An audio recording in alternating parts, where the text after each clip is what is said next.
What's up, YouTube? Car is back. It's actually running pretty good.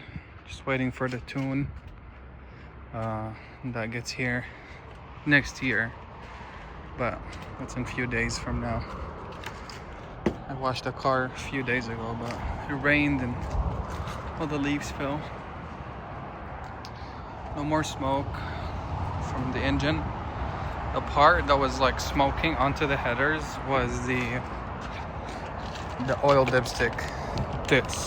The tube for the oil dipstick, and it's worn out, so it wasn't clicking in place. So got a new one.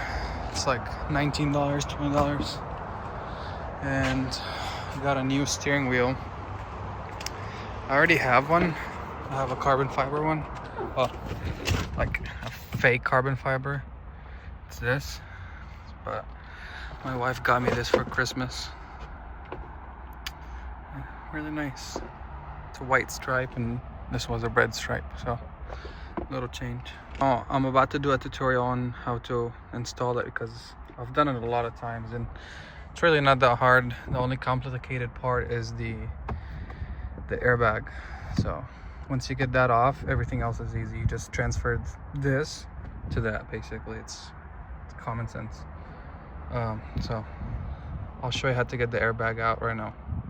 Before we start working onto the airbag, anytime you work on an airbag in the car, disconnected the negative terminal in the battery. So we went ahead and disconnected the battery. Now let's get into removing the airbag.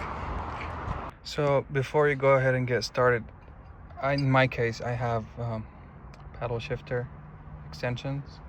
So just take this out. It's a sticky tape. Once you, well, if you have the extensions, take them out of place. There's a little tiny hole right here that you have to stick in a small like Allen key or a thin screwdriver. Something to put tension onto this to push it inwards, because that's what's holding the airbag. So if you push, that's where the hole is, and it comes, the Allen key comes right there, and you just push like this and pull onto the airbag at the same time. But you have to do both sides. So I'm about to do that right now, and I'll show you how it looks once it's off.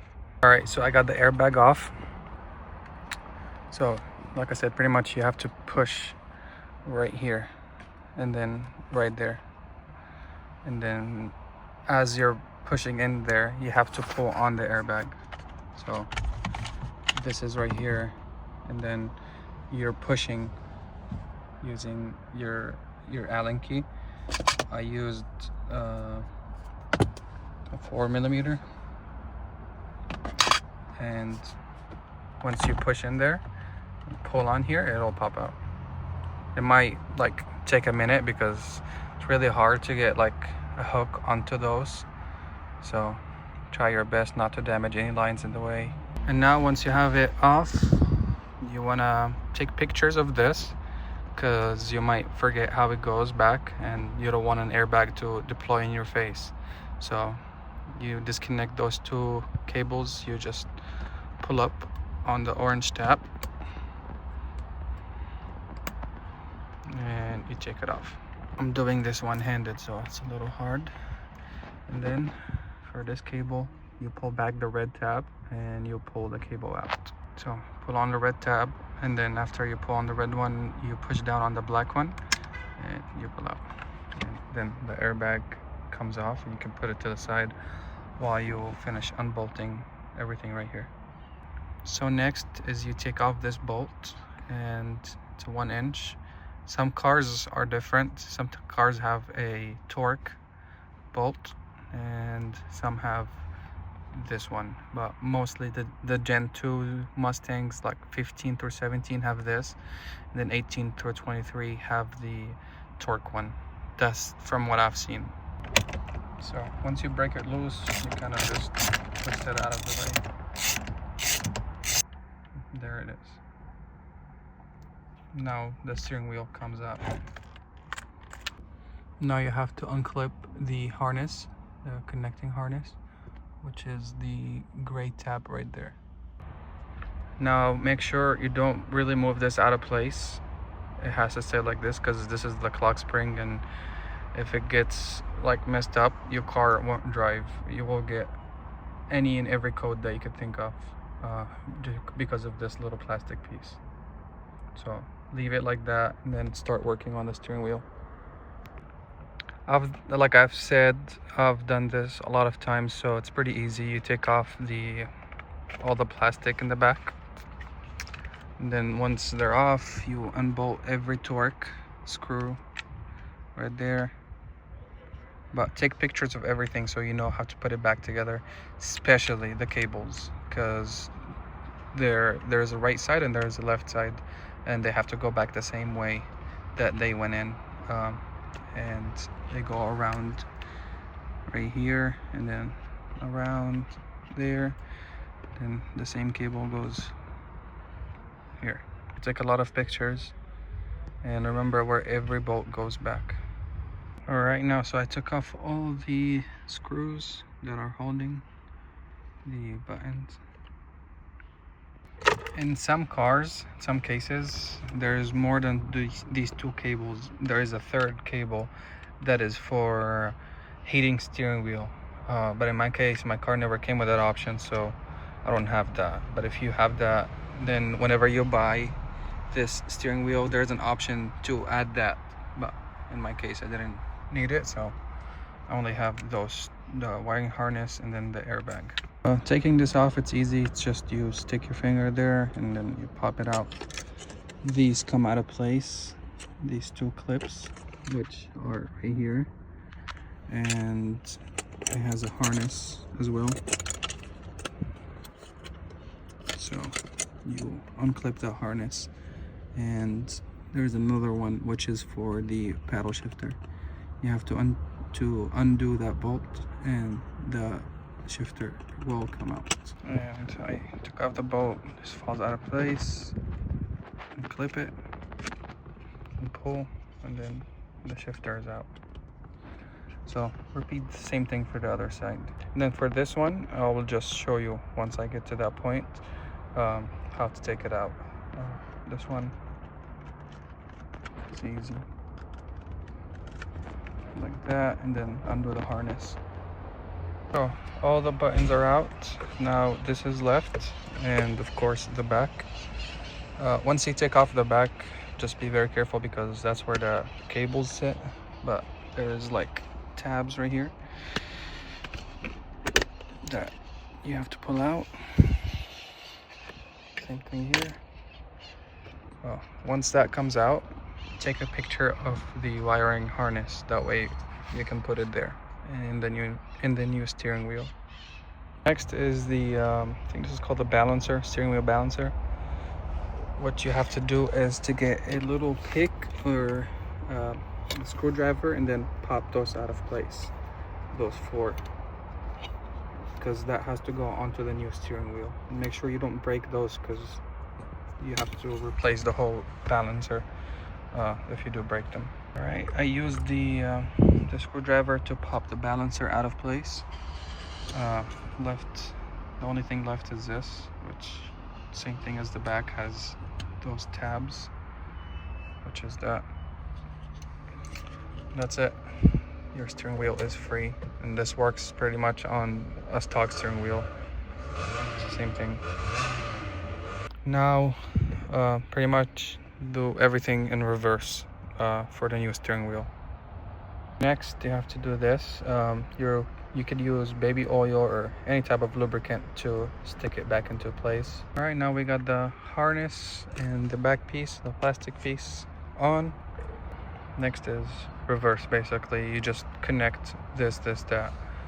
Well, first this, and then the shifter, the volume control. All right, so now everything is back into place. Make sure everything is clickable for now. We're gonna have to test it once we put it on, but at least it's not stuck, because I had that once where I had those like so tight that it was stuck behind a silver piece.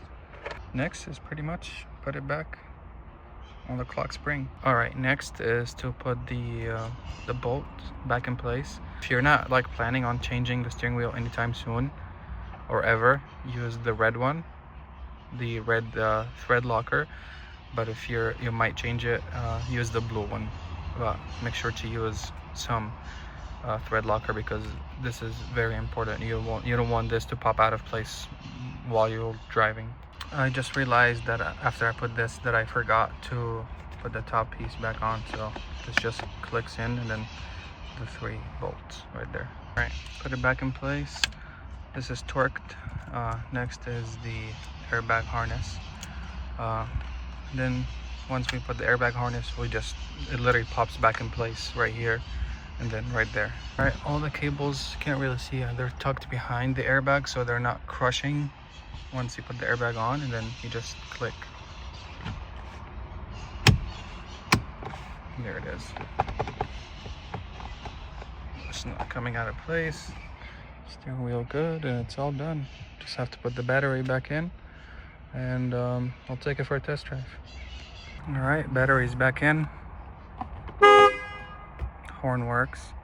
Let's go ahead and start it. Get a little cold start.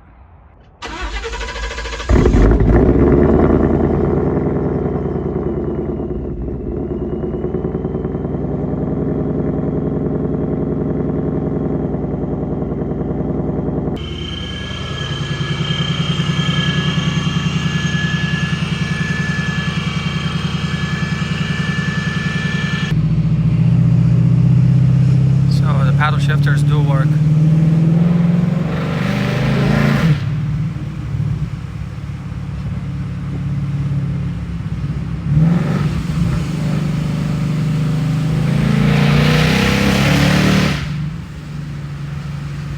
No traction. Feels really nice. Feels pretty similar to the older one, it's just this one looks like it matches with the carbon fiber. Little under the tunnel pull.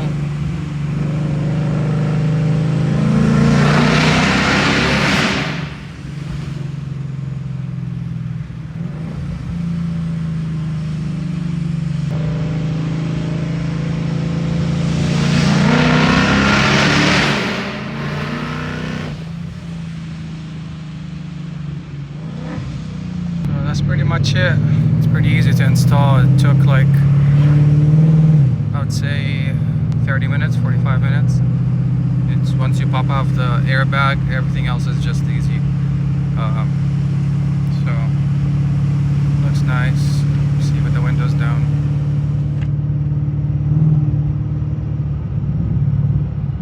Pretty cool. Just can't get over that blow off valve noise.